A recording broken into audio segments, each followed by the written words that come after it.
Reading You presenta Dagón.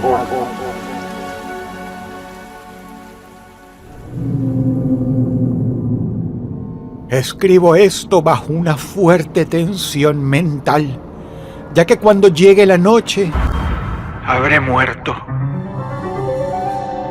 No tengo dinero y se me agotó la provisión de droga, lo único que me hace tolerable la vida. Así no hay forma de soportar esta locura, ni el encierro en esta buhardilla sórdida de la que tampoco quiero salir. Me voy a tirar por la ventana. Sí, voy a saltar y a ponerle un fin a todo. Soy un esclavo de la morfina, es cierto, pero no me considero un adicto, o no recurrí a ella por las causas habituales de las personas. No buscaba placer ni nuevas experiencias, ni... Lo mío fue desesperación.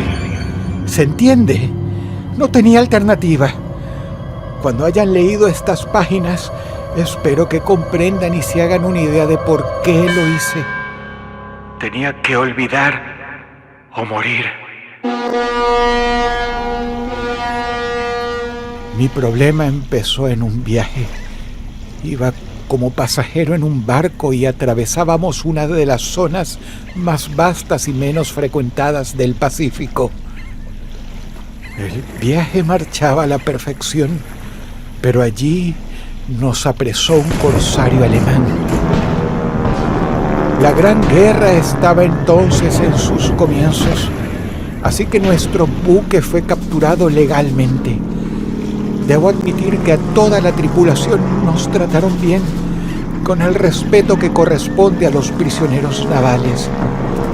De hecho, teníamos tanta libertad que 5 días más tarde conseguí escaparme en un pequeño bote con agua y provisiones para sobrevivir bastante tiempo.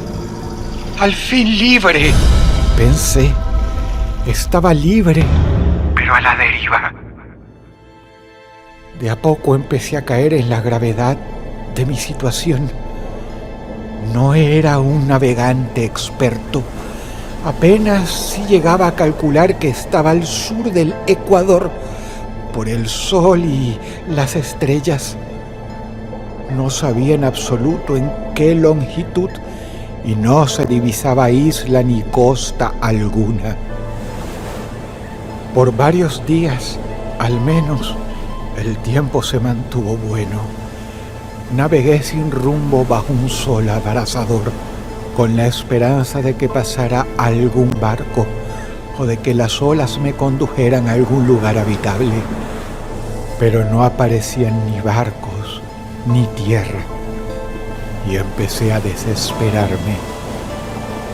Uno no imagina lo que es realmente estar solo o sentir miedo hasta que no está en una situación así, extrema, en el medio de nada, en una monótona inmensidad azul que me rodeaba, en la que no veía salvación. La novedad ocurrió mientras dormía. Nunca pude conocer cómo se dio, porque el sueño debió ser muy profundo para interrumpirlo. Pero cuando desperté, el paisaje era otro. Me encontraba en el medio de una especie de lodazal viscoso y negruzco que se extendía con unas leves ondulaciones hasta donde alcanzaba la vista. El bote ya había entrado un largo trecho en ese barro. De entrada sentí más horror que asombro, porque la atmósfera y esa superficie putrefacta tenían un aire siniestro que me heló el corazón.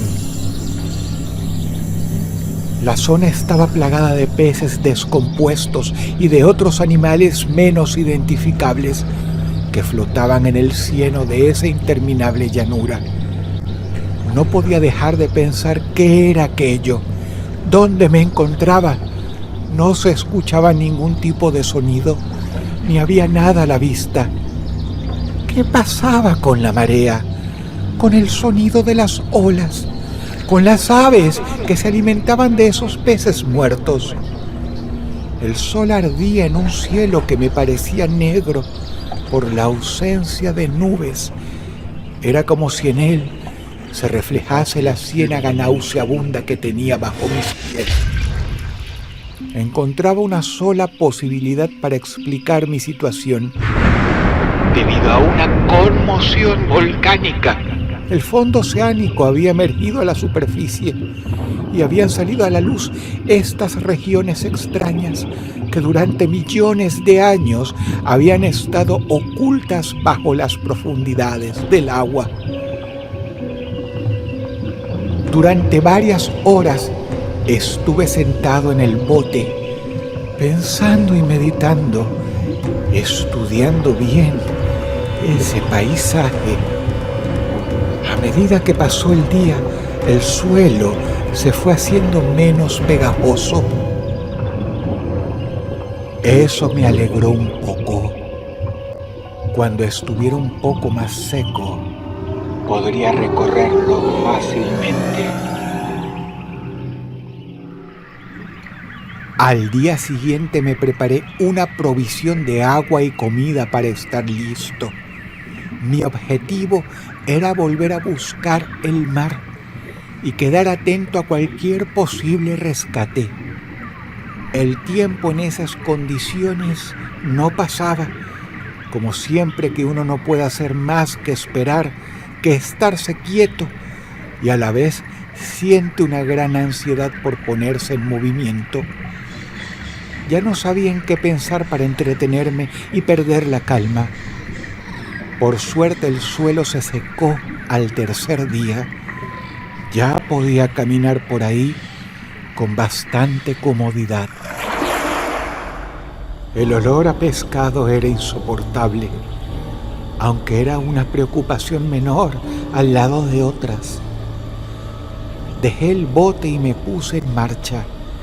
Caminé durante todo el día en dirección oeste, guiado por unas elevaciones que empecé a ver a lo lejos. En realidad, había una especie de colina más alta que las otras. Tuve que acampar en esa tierra cuando se hizo de noche. Tras todo un día de caminata, sentí que la distancia con la colina apenas se había cortado. Retomé la marcha al día siguiente y llegué al pie de la colina al atardecer.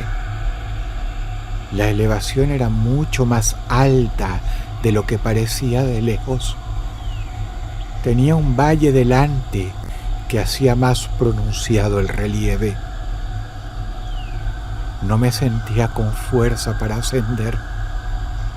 Me acosté allí, a la sombra de la colina. Los sueños de esa noche fueron muy extravagantes. Dormí mal y me desperté cuando aún estaba oscuro, cubierto en un sudor frío, algo nervioso. Me decidí a no dormir más. Estando ahí a la luz de la luna, me di cuenta de que había cometido un error al caminar de día con ese sol abrasador. La marcha hubiese sido más fácil de noche. De hecho, me vino la idea de que era un buen momento para subir la colina. No perdí más tiempo. Si aquel paisaje hasta el momento se me había hecho siniestro, el verdadero terror lo sentí al llegar a lo alto del monte, cuando vi un inmenso cañón del otro lado, cuya oscura concavidad aún no iluminaba la luna. Era como estar en el borde del mundo, contemplando un pozo infinito, un caos insondable de noche eterna. Cuando la luna subió un poco más en el cielo, pude observar que las laderas del valle no tenían una pendiente abrupta tan difícil de atravesar. Por el contrario, La roca formaba cornisas y salientes que proporcionaban apoyos bastante cómodos para el descenso. Luego incluso el declive se hacía más gradual. No sabría decir qué me movió hacia allí, pero sin pensarlo 2 veces me puse a bajar por las rocas hasta el declive más suave. De repente, en la ladera opuesta, algo llamó mi atención. Era un objeto que brillaba por los primeros rayos de la luna en esa zona. Parecía una piedra, sí, pero echándole un vistazo más de cerca, no era solo eso. Por su posición y su contorno, me daba cuenta de que aquello era una obra, una creación de otras manos, aparte de la naturaleza. Aunque en aquel contexto era extraño de pensarlo, no tenía dudas. El extraño objeto era un monolito perfectamente tallado, algo realizado como un objeto de arte o quizá de culto por criaturas vivas y pensantes. Me puse a examinar los alrededores. La luna ya se había asomado aún más y me iluminaba el terreno. Ahora me reveló un ancho curso de agua que corría por el fondo, no muy lejos de donde me había detenido. Al otro lado del abismo, las pequeñas olas bañaban la base del enorme monolito, en cuya superficie podía distinguir ahora inscripciones y unos relieves toscos. Desconocía por completo qué tipo de escritura era. No recordaba haberla estudiado. Saltaba a la vista su peculiaridad, porque en su mayoría se trataba de símbolos acuáticos muy esquemáticos, como peces, anguilas, pulpos, crustáceos, moluscos y ballenas. Algunos de los caracteres representaban unos seres marinos desconocidos.